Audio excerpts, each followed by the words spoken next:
Hello, hello, and happy Monday. Motivation here with Contessa Brown of Countess Wellness, your holistic therapist and coach. Whew, Lord, it has been quite the month, actually. And I wasn't on the last two Mondays because I was really, really busy, you guys, doing a lot of different things, just getting things prepared for future projects. Also, in my newer role at Dyad Psychology. So super excited about a lot of the things that have been happening. So I had to pay attention and listen to my body and not rush content. I don't want to produce content just to put it out there. I like to take my time and to be able to come to you with a fresh mind, a fresh heart, and a fresh perspective. With that being said, self-included, do better. No, sir. So there's a couple of things that's contributing to today's topic.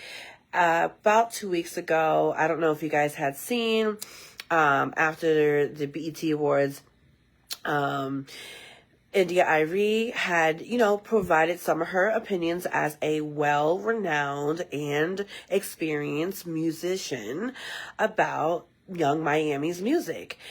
And so some people were like saying, oh, you're just like hating and all these other things.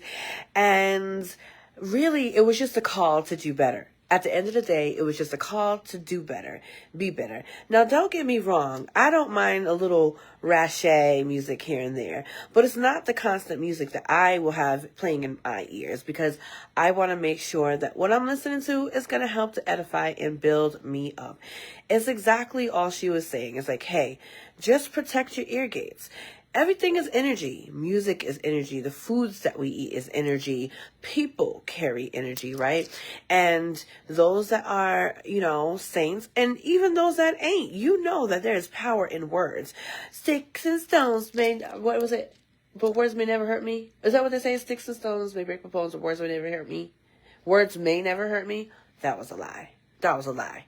Because words do hurt. But anyways, there is power. There is a lot of power in and influence in the music that we listen to. Why do you think if you listen to like a song that's like sensual, it gets you in the mood, right? Because that's the exact purpose of the influence of the music that was put together. Or feel good songs, or songs that are melancholy. It helps you to feel seen and heard because the pain that you're experiencing is being sung to those lyrics, right? Strong in my pain with his fingers, burn, burn, burn, burn, singing my life with his words. I'm not going to say the rest, so you already know. But anyways, because Facebook be kind of like censoring, and TikTok is even worse, but we're not even going to go there. I'm saying this also because there was also another recent conversation that I had that as a linguist, I am a person that loves all different kinds of words, but I also like to choose my words wisely and also where it is at, right? And I'm very conscientious about how I show up for my brand, for the brands I do represent. And I've been like that for a very long time, like almost 20 years at this point, right? From what I post to what I say, like that's just who I am for me.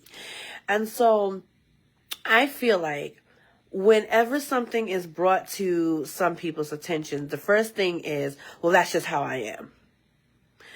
And I get it. Yes, we all are just some type of way. But the thing is, we don't want to stay that way. We would like to grow. You don't want to be around people that's going to allow you to be stagnant and not grow. You want to be able to be around people, friends, family, coworkers that's going to challenge you. When you go, right, if you're in a corporate world, what do you have? You have annual reviews. Sometimes you have quarterly reviews, right? And they show, okay, this is what's going really well, but this is also what you could do a little bit better in, right? Same thing as in a relationship, right? I love what you're doing in a relationship, but I think this is what could be done better, right? Feedback. You don't want to be complacent, and you don't want to be around people that are okay with just being okay. I love being in the friend groups that I am in because they will challenge me. They will challenge me. They will snatch up my edges. They're about to get snatched up this weekend during my retie. And really let me know about myself. And also they will also affirm me. When you are challenged, right? And this is going to be your soul work for the week. When you are given feedback sometime this week, or whenever you catch this video and somehow happens to be in a week that you're in, evaluate. If somebody brings you feedback, what is your initial reaction? Is it in the flesh? Is it in defense?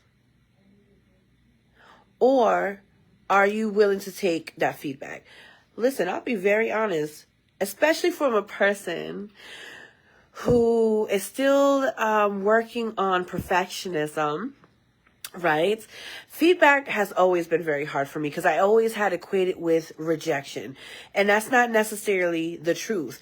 Although I had dealt with rejection, although I dealt with bullying, although I dealt with being made fun of as I was growing up, sometimes, or I've dealt with microaggressions in corporate America.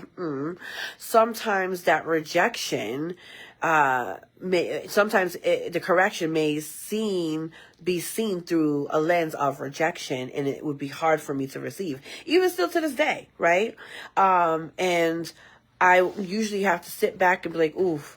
Or the person be like, hey, I tried to give you this feedback, but you was a little bit defensive about that. And they call you out on it. People that love you call you out on your stuff. They don't want to see you the same. They want to see you grow and progress and thrive and all these things. So if it's coming from a true, genuine place and you know the heart of that person, like, oh, this person's normally not like that, or they're not a person that's going to, put me down. They're not a person that's rejecting me. They're really trying to invest in me and give me feedback, and really consider their feedback, even if it's hard.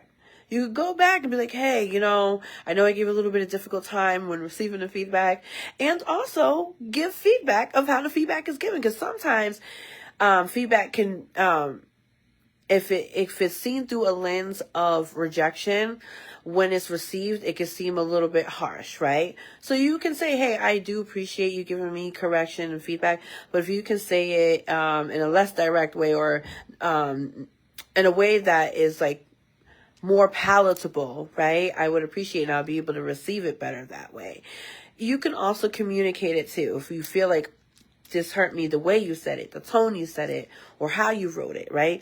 You can always give that feedback too, because it is a mutual reciprocated relationship and a dynamic. And if you feel safe enough to do so, don't get me wrong. I have been at places where it wasn't safe to give back feedback. And I unfortunately had to keep notebooks of receipts and emails of receipts to back up what I had to say.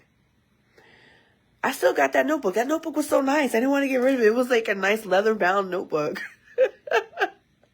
I think I'm going to turn it into a junk journal so I could just kind of write over it, because I'm not pursuing no case. I just was glad that I got to leave the place the way I did, and I didn't burn no bridges, because the person that owned the company, that was the most important relationship really to remain intact. And of course my coworkers that were my friends and stuff, that I stay connected to. But nonetheless, do better.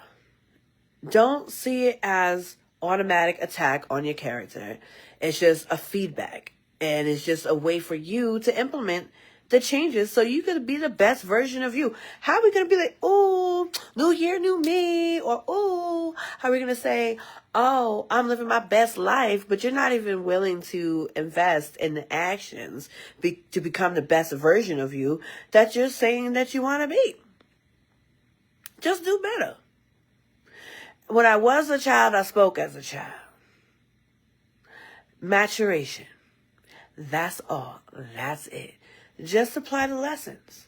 Just apply the feedback, and you will see the fruits from the application. That's it. That's all. Do better, baby. Okay? Okay? Imagine this. Imagine this, right? And I've had some people do this. But imagine this. You go and you're a therapist, and you have somebody come in your office and say, well, this is just how I am. At that point, I'm going to say to you, well, then I guess our work here is done. Because you don't want to change, right? What are you doing here? What are you seeking my services for? Same thing, right? If you're in a relationship, and in a relationship, you're supposed to grow. You're supposed to grow with your partner. You're not supposed to just stay the same. This is just how I am.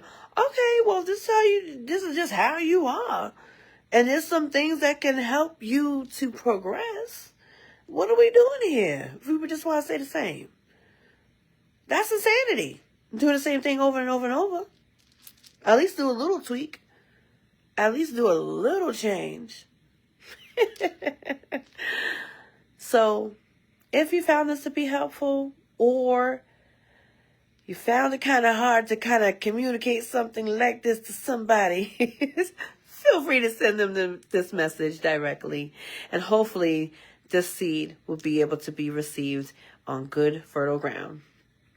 All right, you guys, thank you once again for tuning in, and I appreciate you each and every time that you do engage with me. Share this, like this, comment, engage, give me your feedback. What are your thoughts? Let me know. Let's chat in the comments. Talk to you soon. Bye-bye.